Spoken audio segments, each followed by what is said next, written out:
The Lachat farm, when I moved to town, had recently been deeded to the town, and every time I drove past it I thought, oh, it's so beautiful. I wonder, you know, you just kind of wondered what was going on there.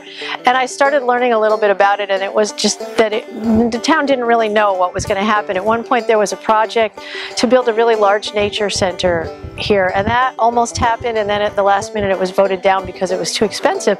So then for a long time really nothing was happening here, and the house was falling into ruin, and the barns were falling into ruin, and the fields were getting overgrown, and it is such a beautiful place, and I really wanted to preserve it. But then I thought, well, why not return it to a working life as a farm? And I started going to town meetings, and then we eventually formed this commission, and really the goal now is to create a model of a sustainable farm. A majority of the people really wanted to see the community gardens, for instance, and so here we are today, which is great. Then we'll have a production garden, which will serve the food bank, perhaps the schools, obviously individuals. Production garden would also be a CSA, which is a community-supported agriculture, meaning you could have a subscription for the season, and every week you would come and you would pick up your box of vegetables of what's available. So that's only a portion of it. We have a lot of other ideas as well.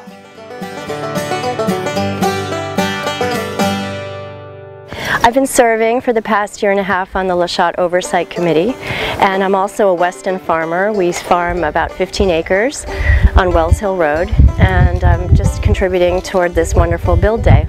This is really a vision come true for our town, and it gives our children a place to learn about food systems and growing food, provide for their families, and understanding about nutrition, healthy organic foods, why they're important in our world as a whole. And also because our Weston children will be the future decision makers in this world, and we really hope to get them to understand at this point in their schooling years how agriculture affects our world and our world today, and where there is food and where we have food crises and how they can help.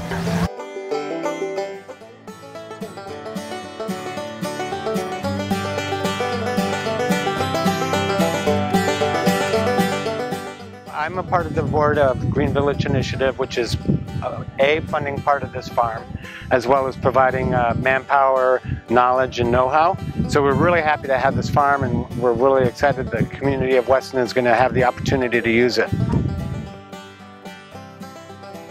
A lot of people question why in a town where we have 2-acre zoning we need this, and a lot of people have lots of woods around their house. They have a lot of deer, so we'll have some fencing. The soil is often very rocky. We're going to have these raised beds with great soil in them. So I think it'll really be a more fruitful garden than a lot of people have in their homes.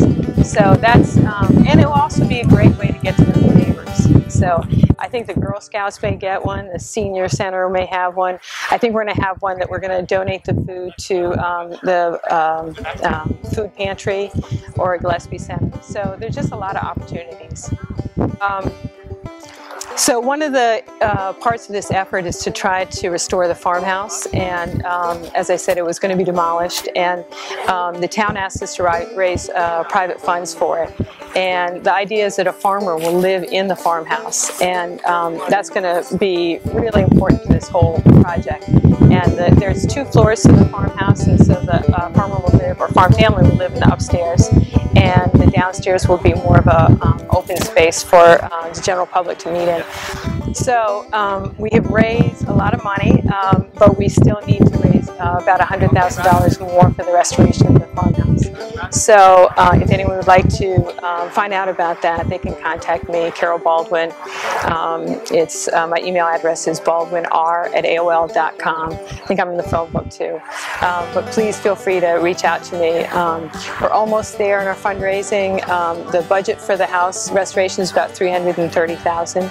So we've raised well over $100,000 for it, but we still need more to finish. So please consider donating.